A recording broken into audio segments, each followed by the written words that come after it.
शिरडी साई विश्व Sai.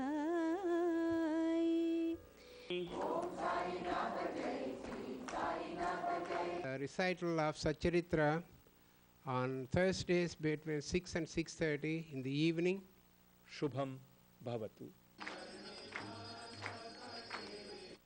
सदानिम्बवृक्षस्य मूलाधिवासात्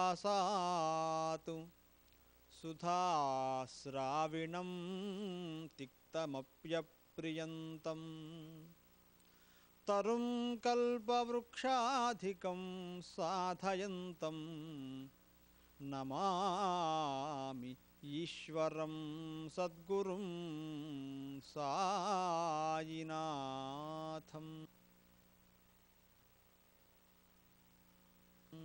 Namaskar, Sai Ram, Om Shri Sai Ram, Guru Deva Datta. I'm Ashok Vyas. You're watching Shirdi Sai Vishwa Sai, a program full of love and also a celebration of the devotion and grace of Shirdi Baba. So let's begin. Sinna mitrasyam varnaha, sinna bhavatvaryamam, sinna indra brahaspadehe, sinna vishnurarakramaha, namo brahmane, namasdevaya, tvameva pratyaksham brahmasi, तमेव प्रत्यक्षं ब्रह्म वदिष्यामि, हृदं वदिष्यामि, सत्यं वदिष्यामि, तन्मामवद तद्भक्तारमवद अवतु मां अवतु भक्तारम्।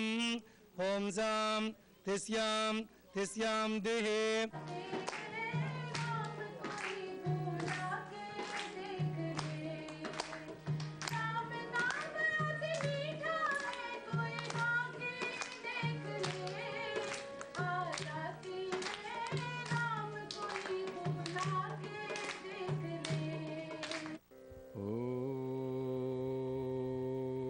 श्री आनंद हरिनारायण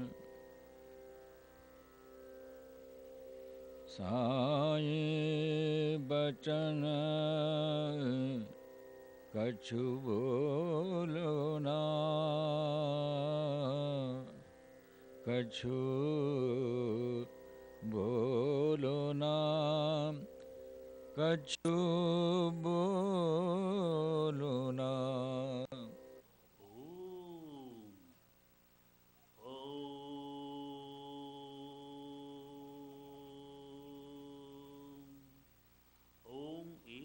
अकार उकार मकार समैक्य स्वरूप। अकार उकार मकार आ ओ म ओम. That is from that om, along with the om, the power of will came out. Which came out? The power of will. That is the Lakshmi, Ichha Shakti, the power of will. Lakshmi, you all know, you all worship. Who is Lakshmi? Lakshmi is the wife of Vishnu. Who is Vishnu? Vishnu is the omnipotent, omnipresent, cosmic power, universal power which is existing everywhere. Vishnu means Sarvavyapaka Vishnu. With the omnipresent. With that power of will, through that power of will, another power came into existence. What is that? Power of knowledge, intelligence. Power of knowledge, intelligence, that is Saraswati.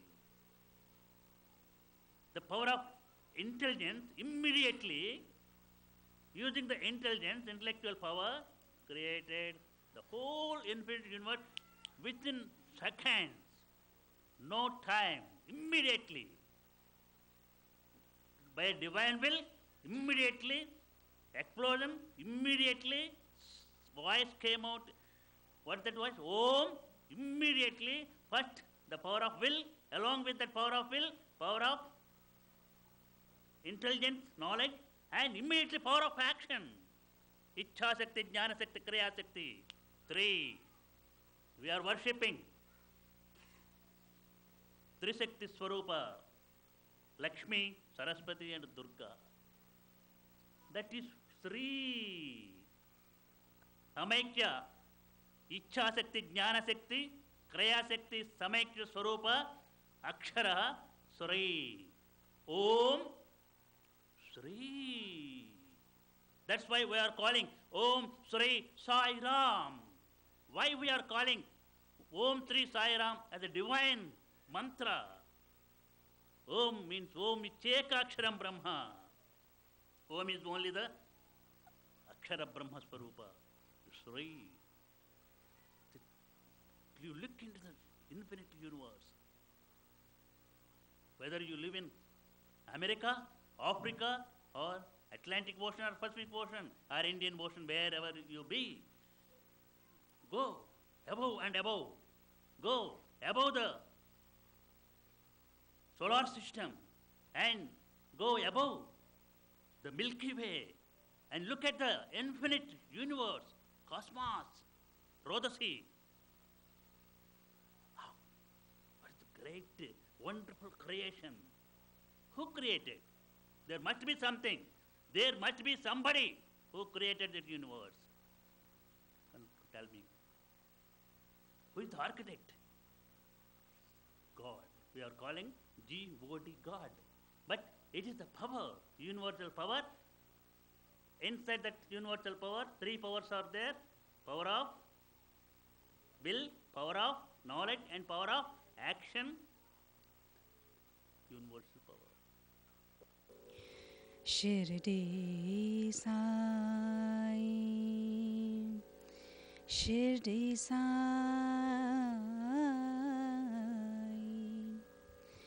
Vishwa Sai,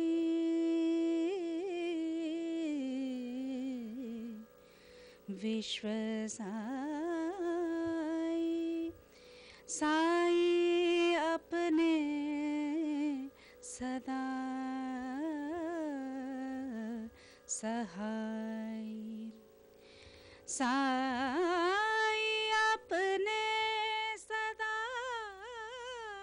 सहाय साई अपने सदा सहाय शिरडी साई शिरडी साई विश्व साई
ओम श्री गुरुभ्यो नमः हरिः ओम ओम गणानान्त्वा गणपतिगुं भवामहे कविं कवीन उपमस्रवस्तमं ज्येष्ठराजं ब्रह्मणां ब्रह्मणस्पद आनशृण्वन्नोतभिस्येदसादनम् आपदामुपहर्तारं दातारं सर्वसम्पदां लोकाभिरामं श्रीरामं भूयो भूयो नमाम्यहं सर्वमङ्गलमाङ्गल्ये शिवे सर्वार्थसाधके शरण्ये त्र्यम्बके गौरी नारायणे नमोऽस्तुते गुरुर्ब्रह्मा गुरुर्विष्णु गुरुर्देवो महेश्वरः गुरुः साक्षात् परब्रह्म तस्मै श्री गुरवे नमः।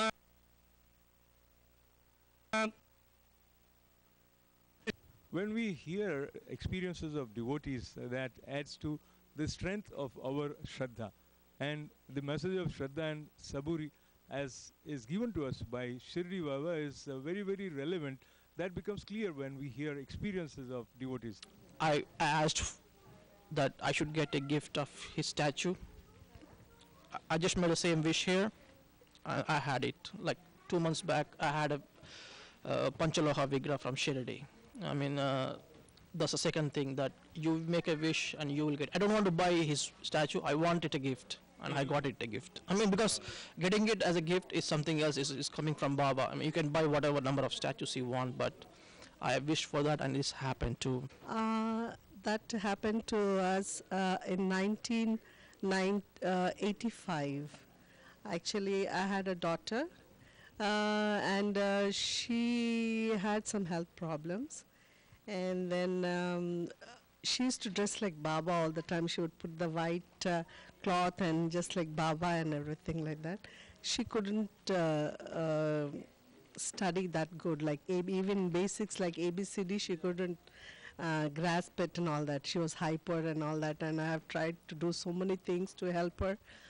And then in Hyderabad, they opened Shirdi Sai Baba temple. They have opened a school over there. And then I went and joined my daughter over there, and all the miracles started over there. She started studying so good, and miraculously she topped the school, and now she's a teacher herself. Wow. She did her masters in Australia. Not only her health-wise, even education-wise, she's whatever today. It's because of Baba's grace. And then me over here in the US, I had health problems too. I had undergone 2 surgeries, and due to Baba's grace, I'm alive today. His blessings are there with us all the time. It's a miracle today I'm alive, and today my daughter also is educated and a teacher. It's all grace of Baba, you know. I struggled a lot in our life. Without Baba's grace, we wouldn't be what we are today.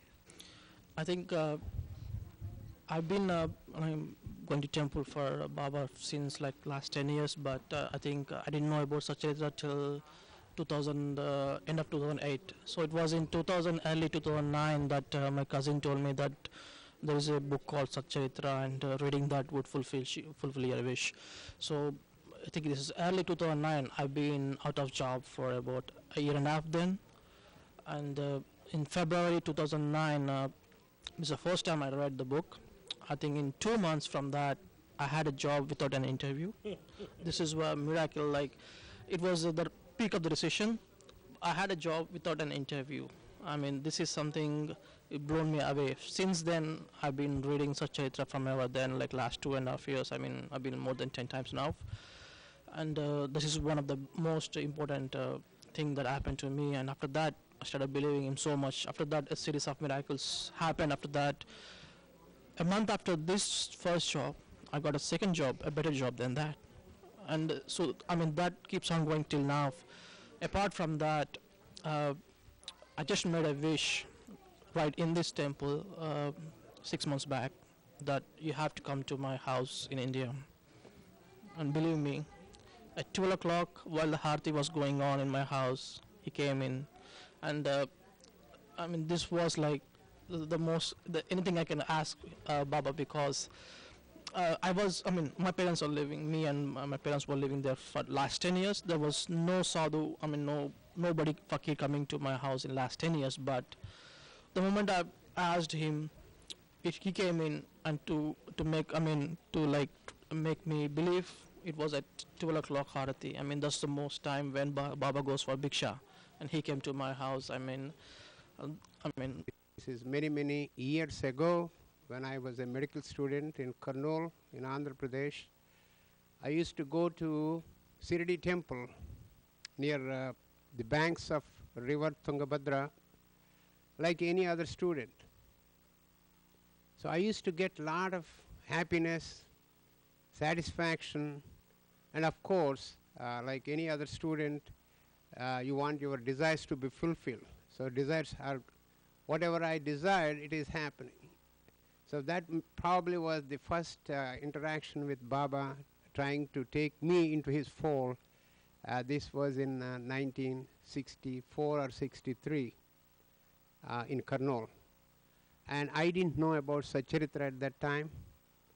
And slowly I came to know more about Baba, his simplicity and universal love, what he preached, are very much that what I was having in my mind that you had to respect everyone, love everyone, and he did not pay too much attention to ritualistic aspect of our culture. That's one thing also people will get attracted to Shirdi Baba, because he believes in only two things, Shraddha and Saburi. That is, Shraddha means devotion or faith, Saburi means patience. So if you have those two, you can lead almost a turbulent less life in our life with those two. So he did not ask you to do any ritualistic aspects of what we know in Hindu culture, Hindu religion. So these are some of the aspects that attracted me to Shirdi Sai Baba. And also what I found out is Shirdi Sai philosophy is so profound that there is no limit from east, west, north, south in India or anywhere in the world. All religions, all people come to his temple, all his mandirs. This is the only mandir we know of that Christians come, Muslims come to the mandir, Hindus, Sikhs, any Jains, everyone have, once they develop faith and understand his philosophy, they are attracted to him, and he is our God, he is their God. So that's how it transpires. So I have the greatest opportunity and blessing from Baba. I don't know why he selected me for that. I still am asking him questions. To have two of his mandirs established here, one here in Baldwin, Long Island, Grand Avenue in New York. The other one in Islin on Route 27, 465 in Islin, Woodbridge. Both mandirs, our devotees are happy that Baba is with them.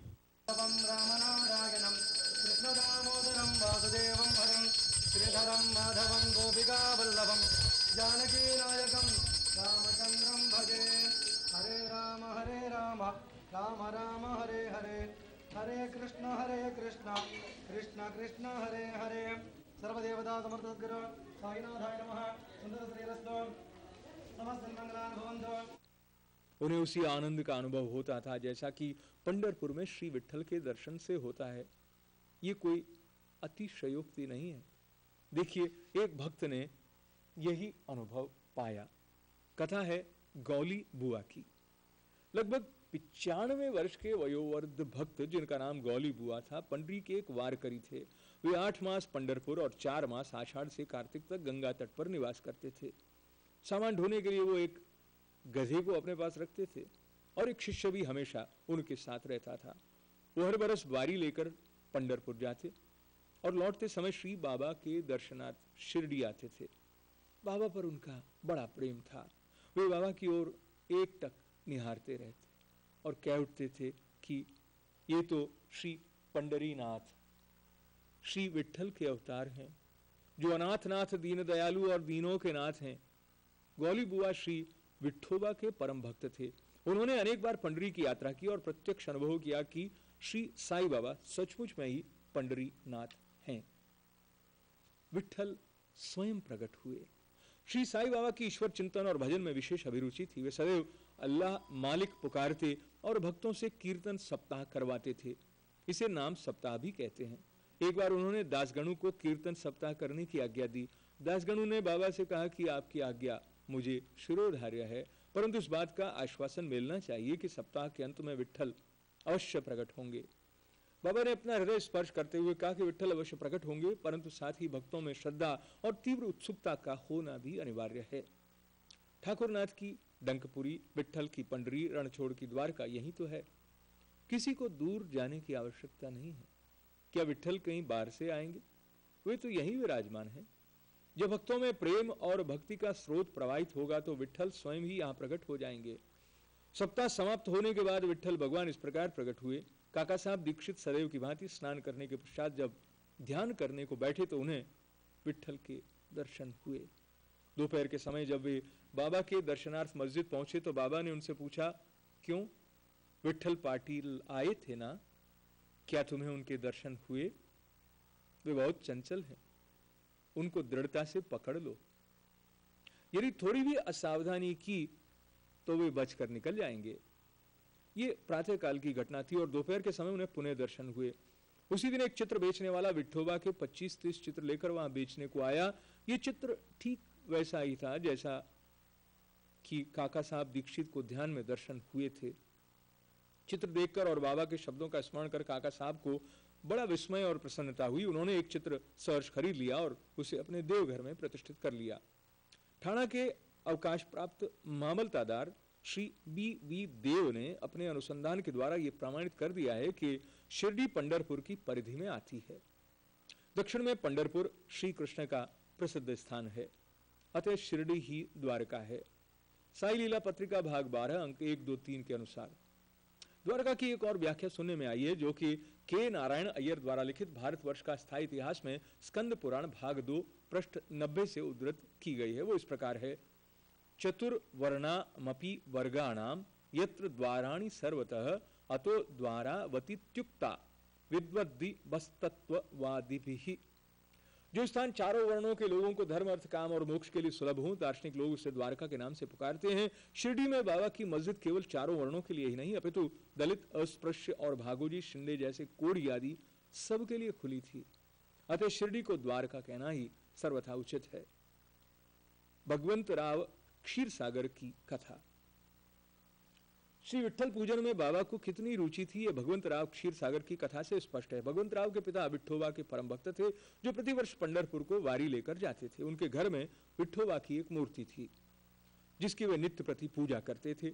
उनकी मृत्यु के पश्चात उनके पुत्र भगवंत राव ने वारी, पूजन, श्राद्ध इत्यादि समस्त कर्म करना छोड़ दिया। जब भगवंत राव शिरडी आए तो बाबा उन्हें देखते ही कहने लगे कि इनके पिता मेरे परम मित्र थे, इसी कारण मैंने इन्हें यहाँ बुलाया है। इन्होंने कभी नैवेद्य अर्पण नहीं किया और मुझे और विठोबा को भूखों मारा है, इसलिए मैंने इन्हें यहाँ आने को प्रेरित किया है। अब मैं इन्हें हठ पूर्वक पूजा में लगा दूंगा। 10 गुणों का प्रयाग स्नान। गंगा और यमुना नदी के संगम पर प्रयाग प्रसिद्ध पवित्र तीर्थ स्थान है।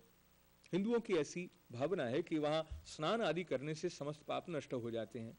इसी कारण प्रत्येक पर्व पर सहस्त्रों भक्तगण वहां आते हैं और स्नान का लाभ उठाते हैं।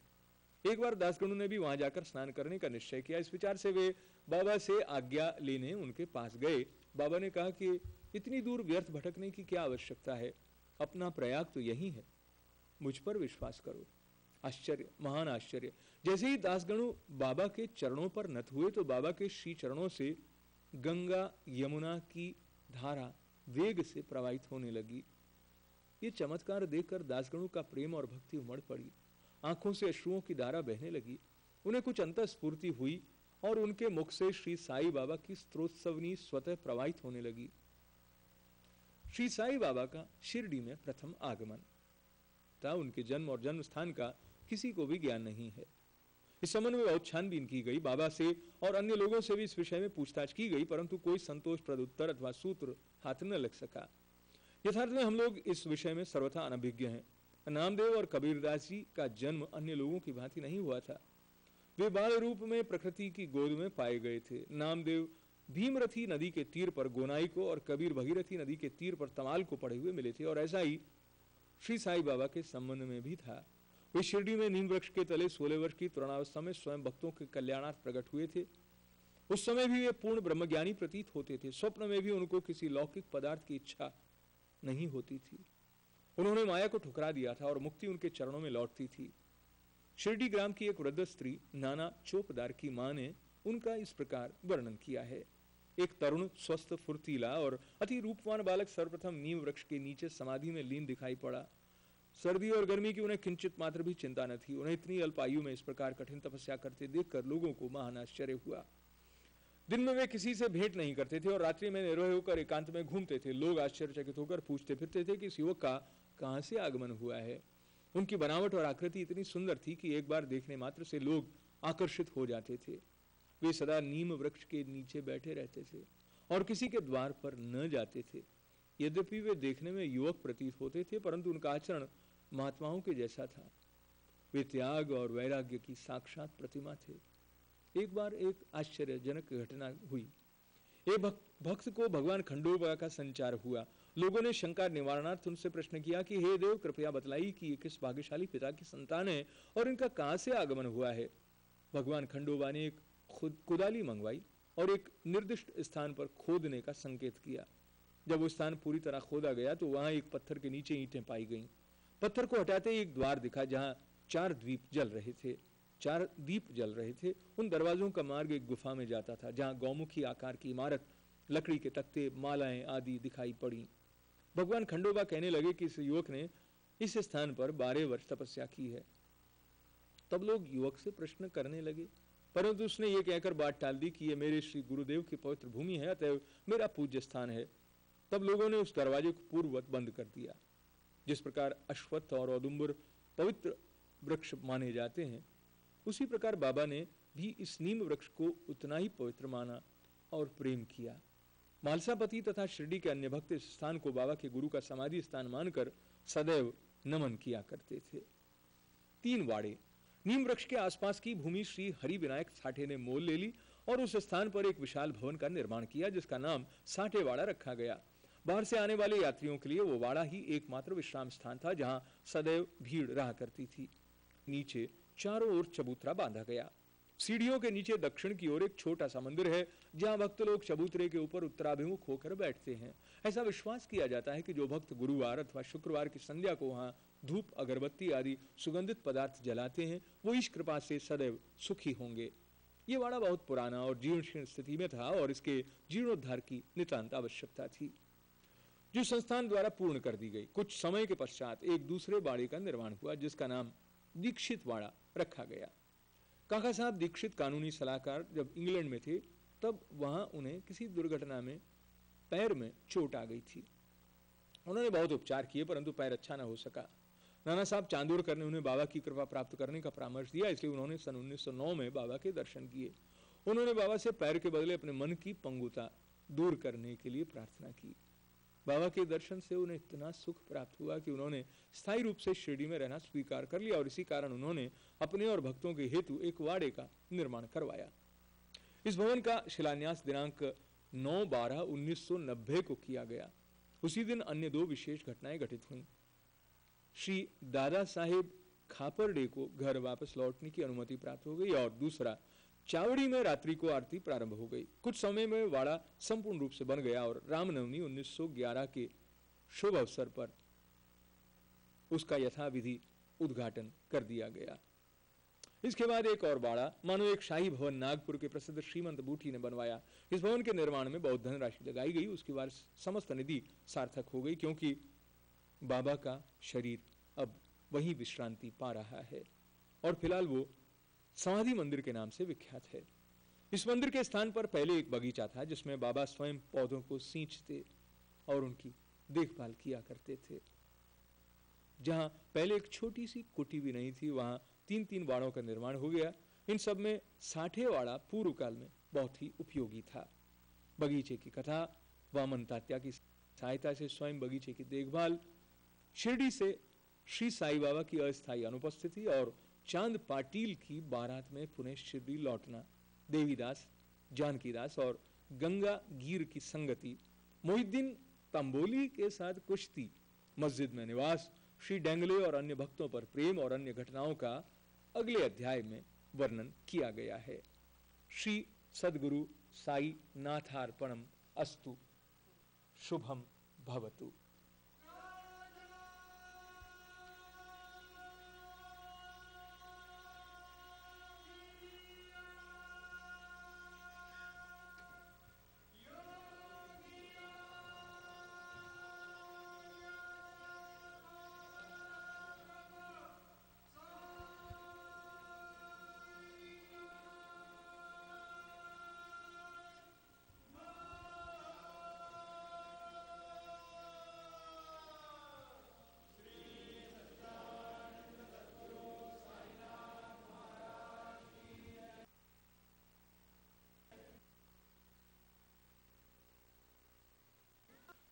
With lots of good wishes and also fresh pranams with gratefulness at the feet of Shirdi Baba. This is Ashok Vyas.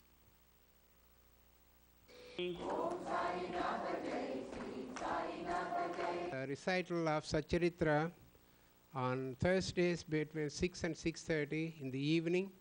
Shubham Bhavatu.